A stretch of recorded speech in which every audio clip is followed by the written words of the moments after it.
Welcome to Chapter 4. In this section of Chapter 4, we're going to look at the types of carbohydrates.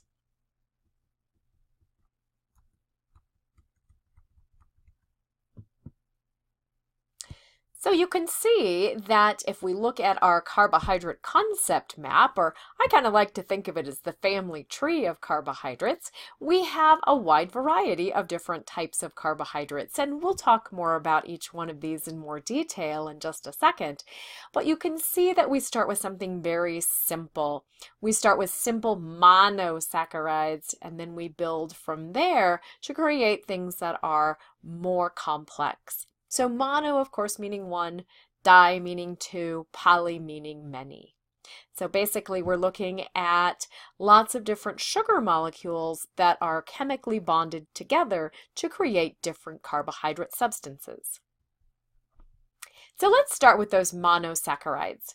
So monosaccharides are going to be the simplest sugar units. These are one individual molecule of sugars.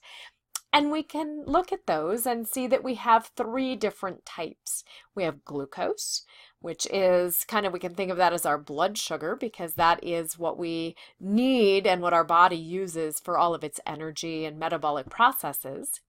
We can think of fructose, which is found primarily in fruits and other foods like that. And then galactose, we're going to see is found all on its own very infrequently. We're always going to see it combined with another sugar, which we'll look at that in a second, until it's in our body and we begin to break it down. So next are the disaccharides, and of course di again meaning two. So with these, we are taking two of those monosaccharides, we are chemically bonding them together, and we're creating a new sugar. So for sucrose, which you may not know it by that name, but I'm betting that you know our white table sugar, that is going to be a glucose and a fructose molecule combined together.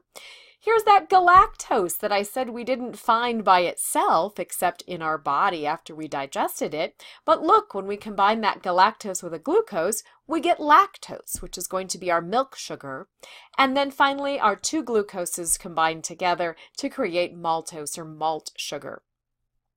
Now, of course, we think of sucrose as being very sweet, but lactose and maltose are not necessarily sugars that we go, wow, that was really sweet. So kind of keep that in mind, that not all sugars, if we were to eat them, taste super sweet like sucrose does. And now we're going to get more complex. So now we're going to enter the world of polysaccharides, where we're going to be combining multiple molecules of glucose together to create some pretty big molecules. So when we look at polysaccharides, the ones that we think of most often are going to be our starches and glycogen. And we'll talk more about those in a second, but our carbohydrates, as you can see, are going to contain many glucose units. So from 10 to well over 1,000 for many of our foods and substances. So the first one is going to be amylose, and this is going to be one of our starches. So if we think about starches, we're thinking about maybe a starchy vegetable like a potato, for example, a bread, something like that, that is going to have these starchy units that are composed of glucose. We also are going to have different types of starch. So amylose was one of them. Amylopectin is another one. And certainly we're going to see that the size and the configuration of the molecule is going to be different, and also a little bit about how it reacts, especially when we're looking at cooking. So for our purposes, we don't really have to get really detailed and worry too much about the different kinds of starch, but certainly if you are a baker or a chef, you will want to learn a little bit more about how those different types of starches act when we cook them and use them. And then, of course, we have dietary fiber. And we, again, have lots of different types of fibers. And we're going to see that fiber in our body plays some very important roles. Fiber in plants, we can kind of think of it as either like the woody substance of the stem of the plant that's going to give that plant some structure, or sometimes it's going to be something that's a little bit more gummy and gooey. And we'll talk a little bit more about how that impacts our body and our health in a second. So when we look at fibers, we talk about those again as being indigestible starches. So these are things that our digestive system works really hard on, but can't really break down. And a fiber has some other benefits. Just because we can't break it down for energy doesn't mean it's worthless.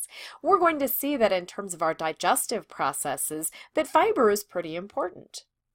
But our body just can't break the bonds. When we look at this types of fiber, we're going to see that we have an insoluble or non-fermentable fiber.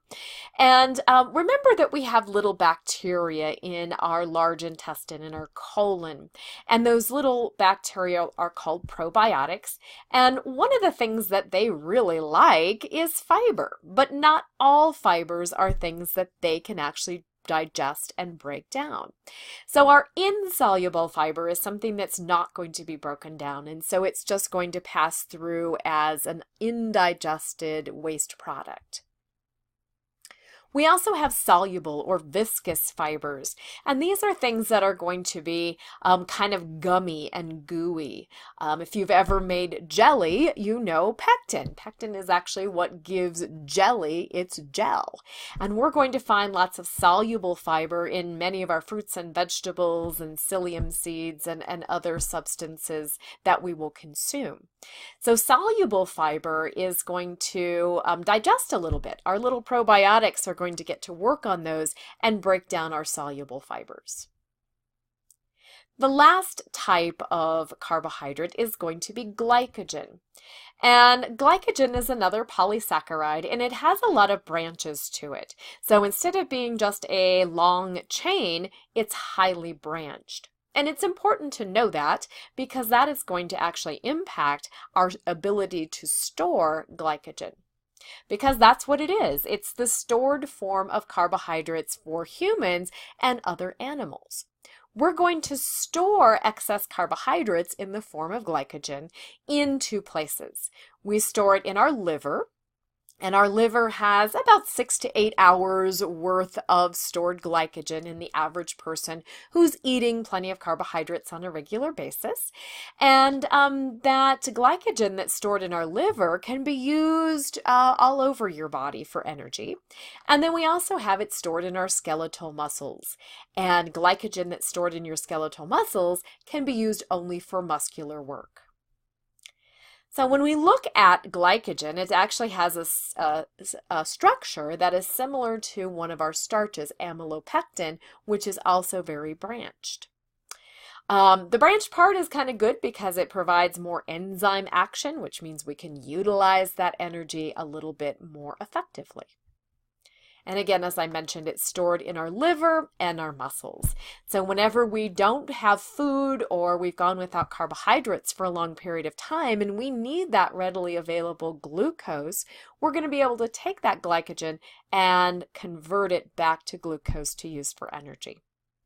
So hopefully that gives you some ideas of the different types of carbohydrates that we might find in our bodies and in our foods.